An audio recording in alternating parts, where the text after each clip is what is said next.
2022년 제네바 워치데이즈에서 데뷔한 튜더 펠라고스 39. 정말 우리가 기다렸던 완벽한 사이즈의 시계인데요. 안녕하세요. 미국 현직 시계 디자이너의 게티입니다. 오늘은 여러가지 신제품 소식과 함께 애플워치 울트라를 살펴보도록 하겠습니다. 참고로 영상 하단의 인덱스를 통해 해당 챕터로 바로 넘어갈 수 있습니다. 2012년에 데뷔한 펠라고스는 롤렉스 C 듀엘러의 튜더 버전이라 생각하시면 됩니다.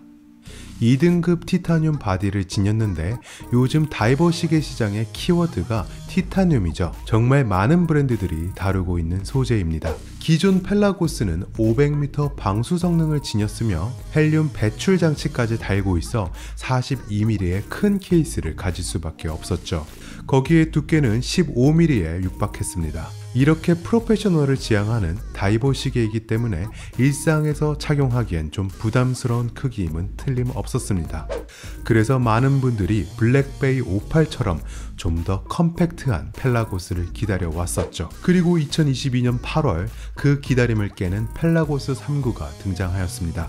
펠라고스 39는 39mm 직경에 역시 2등급 티타늄으로 제작되었습니다. 세틴 피니쉬로 무장한 펠라고스 39는 107g이라는 가벼운 무게를 자랑합니다. 두께는 11.8mm로 얇아져서 그런지 200m 방수로 다운그레이드 되었고 그로 인해 헬륨 배출 장치가 삭제되었습니다. 사실 포화 잠수를 업으로 삼고 있지 않다면 헬륨 배출 장치 같은 건 사용하지 않는 비싼 옵션에 지나지 않습니다. 그래서 이러한 변화는 일상생활에서 피부로 와닿는 중요한 키포인트가 될 것 같습니다. 스크루다운 티타늄 크라운을 적용했으며 평면 사파이어 크리스탈을 사용했습니다. 그리고 여전히 크라운 가드가 크라운을 보호하고 있습니다. 42mm 버전과 다르게 인덱스랑 연결되어 있는 챕터링의 컷아웃을 삭제하고 45도 각도의 솔리드 챕터링을 적용하였습니다. 세라믹 모노블록 컴포짓으로 인덱스를 만들었는데 이 인덱스는 최상급 슈퍼루미노바 X1 야광도르를 세라믹과 섞어 만들었다 합니다. 역시 튜더의 전매 특허인 스노우플레이크 핸즈를 장착했으며 펠라고스라는 이름을 광택이 나는 빨간색으로 강조하였습니다. 마치 빈티지 롤렉스 썸마를 보는 듯한 느낌을 줍니다. 기존 42mm 버전에 있던 로터 셀프 와인딩이라는 마킹이 삭제되었으며 방수 깊이와 크로노미터 인증이라는 글자만 그대로 남겨놨습니다. 베젤은 세틴 선레이 텍스처로 마감 처리된 세라믹 베젤 인서트를 사용하였습니다. 그리고 글자에 야광도르를 입혀 야간시 가독성을 끌어올렸으며 단방향 베젤을 사용하였습니다. 이 베젤의 세틴 선레이 텍스처는 시계 다이얼 표면에 있는 선레이 텍스처와 자연스럽게 이어지면서 매트한 표면을 보여줌과 동시에 빛을 반사시키는 화려함까지 보여줍니다. 심장은 스위스 르로끌에 위치한 케니스에서 만든 8비트 구동의 MT5400 오토매틱 무브먼트를 사용하였습니다. 얼마 전에 리뷰했던 블랙베이 58에서 사용했던 MT5402의 큰 버전으로 보시면 됩니다. 그래서 마찬가지로 70시간의 파워 리저버를 탑재하고 있는데요. 실리콘 헤어스프링과 가로 브릿지로 고정된 가변 관성 밸런스 등의 고급 기능을 제공하며 크로노미터 인증을 받아 마이너스 4초에서 플러스 6초의 하루 오차를 보여줘야 하지만 튜더 펠라고스는 기준을 뛰어넘는 마이너스 2초에서 플러스 4초의 1호차를 허용합니다. 이것은 플러스 마이너스 2초라는 극강의 1호차를 보여주고 있는 롤렉스의 슈퍼레티브와 근접한 수치로 보입니다. 정말 정확도에 진심인 걸 알 수 있는 대목이죠. 펠라고스 39, 이 제품에는 검정색 러버밴드가 무료로 포함되며 마치 롤렉스 데이토나처럼 엔드피스가 스트랩 위로 달려 있습니다. 그리고 다이버용 확장 스트랩이 있어 최대 110mm까지 연장 가능합니다. 브레이슬릿은 21mm 러그에서 16mm 버클로 좁아지는 형태의 3열 밴드를 사용했으며 기존 펠라고스에서 봤던 혁신적인 버클 대신 T-핏이라는 버클을 제공하지만 8mm를 미세 조정할 수 있는 익스텐션과 펼치는 방식으로 25mm를 연장할 수 있는 다이버 익스텐션 기능까지 갖추고 있습니다. 엔드 링크는 가운데 파여있는 형태로 3열 링크를 흉내낸 디자인인데요. 이 가운데가 파여있기 때문에 밴드가 접히는 지점이 러그가 끝나는 지점에서 발생됩니다. 서브마리너를 보면 엔드링크의 가운데가 뻗어있는 형태라 상대적으로 손목 위에서 길게 느껴질 수 있는 반면에 펠라고스나 블랙베이에서는 밴드가 러그 끝에서 바로 접히게 되어 있어 상대적으로 안정감 있는 착용감을 유도합니다.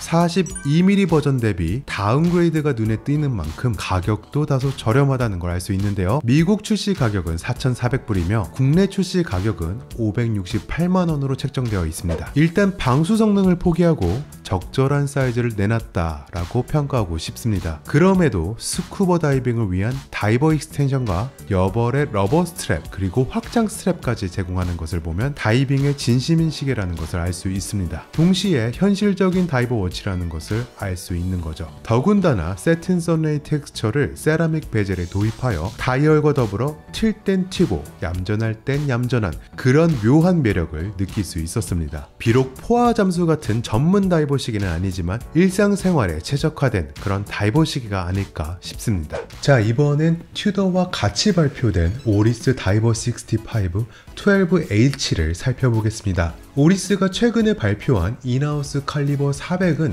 지난 2022년 빅크라운 프로파일럿 X로 데뷔하였습니다. 120시간의 미친 파워 리저브를 탑재하여 큰 화제를 불러일으켰죠. 그리고 이 칼리버 400을 이번 다이버스 65에 적용하였습니다. 60분이 적힌 다이버 형태가 아닌 12시간이 적혀있는 듀얼 타임용 베젤을 적용하였습니다. 60번을 클리킹하면서 양방향으로 회전하는 알루미늄 베젤 인서트가 달려있습니다. 이 베젤은 오메가가 출시했던 007 스펙터 그리고 호이어 오타비어와 같은 결이라 생각하시면 됩니다. 단순하게 세컨 타임존의 시간만 알 수 있게끔 설계되어 있는 게 특징이죠. 기존 D65의 DNA를 계승하고 있지만 앞서 언급한 베젤 기능에서 알 수 있듯이 이 시계는 프로페셔널 다이버 워치는 아닙니다. 칼리버 400을 강조하는 5days라는 마킹이 다이얼에 새겨져 있으며 매트한 검정 다이얼은 각도에 따라 짙은 회색으로 보이기도 합니다. 데이트를 6시에 적용하여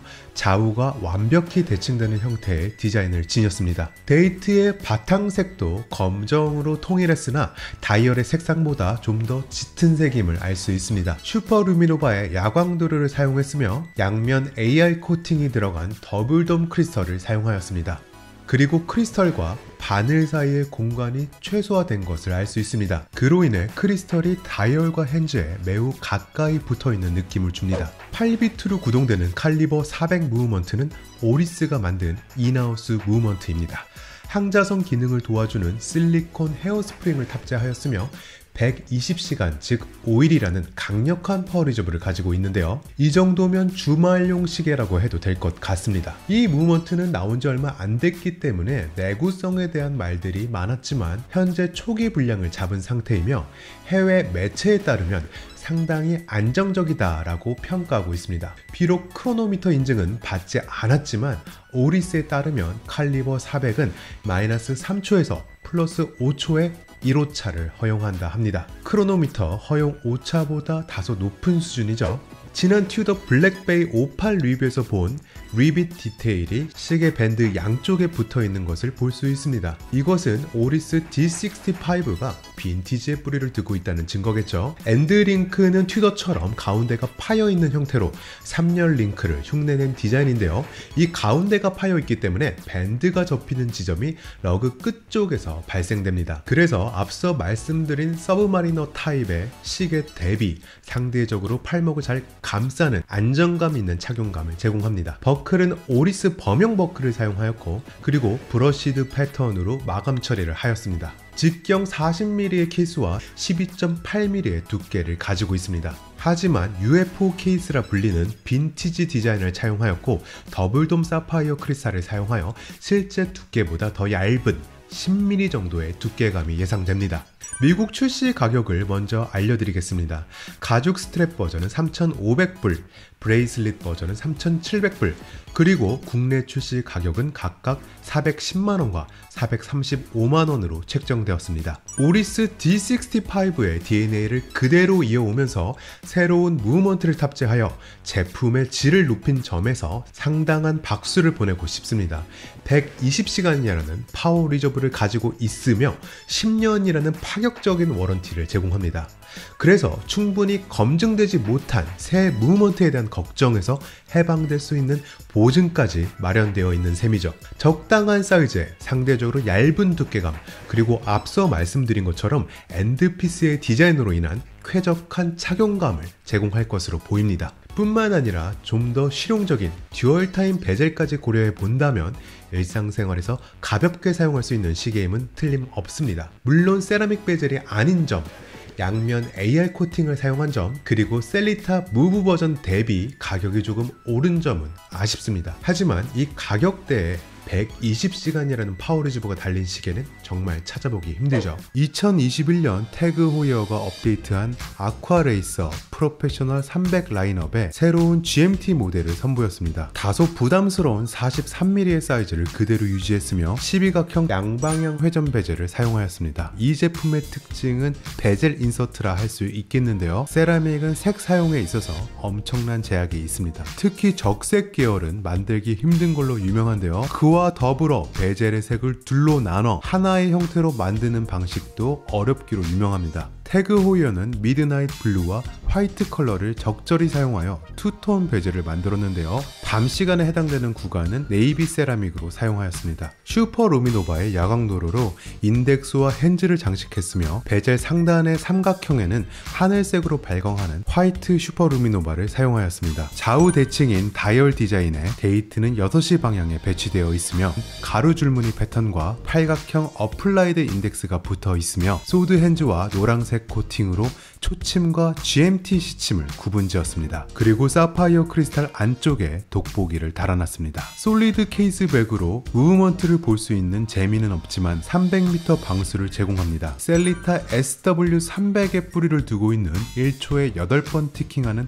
8비트 구동의 칼리버 7을 탑재하였습니다. 50시간이라는 파워리저버를 탑재하였으며 GMT 기능을 제공합니다. 하지만 크로노미터 인증을 거친 무브먼트는 아닌 것으로 알려져 있습니다. 43mm 직경의 두께는 12.8mm, 그리고 러그 투 러그는 49mm, 러그의 너비는 21.5mm입니다. 이번 신제품은 두 가지 버전으로 나왔는데요.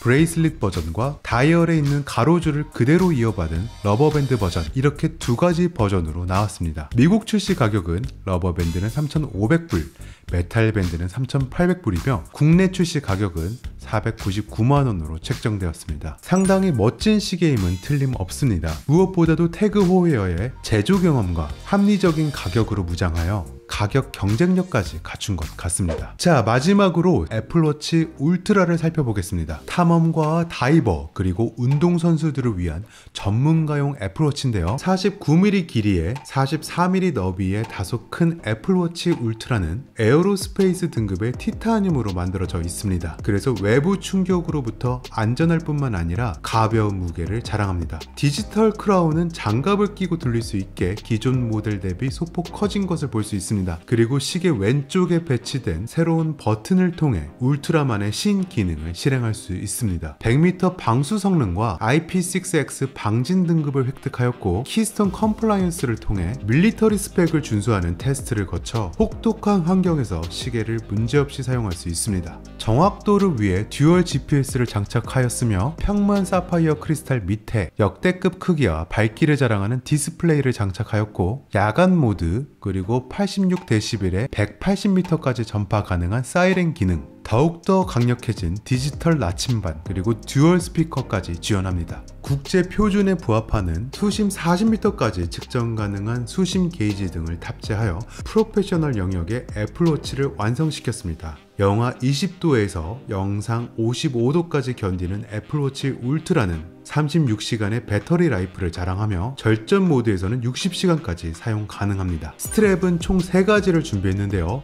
탐험가를 위한 알파인 룹, 가벼운 운동을 위한 트레일 룹, 그리고 다이버를 위한 오션 밴드를 준비했습니다. 미국 출시 가격은 799불이며 한국 출시 가격은 114만 9천원입니다. 애플워치 1세대에서 그랬듯이 정말 작정하고 만든 것 같습니다. 여러가지 세계 표준에 맞춰 시계를 다듬었으며 실용적인 기능들을 첨가하여 전문적인 영역에서의 보조장치로서 구매 명분을 만들어 놨습니다. 다이버 시장에서 곽광받고 있는 티타늄 소재를 사용했으며 여러가지 밴드를 통해서 사용자의 편의를 도왔습니다. 정말 가격이 아깝지 않은 그런 시계인 듯 싶은데요. 단 크기가 조금 아쉬운 건 어쩔 수 없는 것 같습니다. 자, 오늘 이렇게 총 4가지의 시계를 알아봤는데요. 여러분들은 어떤 시계가 마음에 드셨나요? 전 단연 펠라고스 39 모델에 손을 들어주고 싶습니다. 이 절제된 세틴 선레이 세라믹 베젤은 튜더의 DNA와 빛을 반사하는 화려함을 적절히 섞은 최고의 피니싱이 아닐까 싶은데요. 벌써 이 제품에 피가 붙었습니다. 현재 미국 리셀 마켓을 살펴보면 7,000에서 8,000불 정도로 거래되고 있음을 알 수 있는데요. 언젠가 선고를 하는 그날을 기대해보며 오늘 영상을 마무리 짓도록 하겠습니다. 지금까지 게티였습니다. 감사합니다.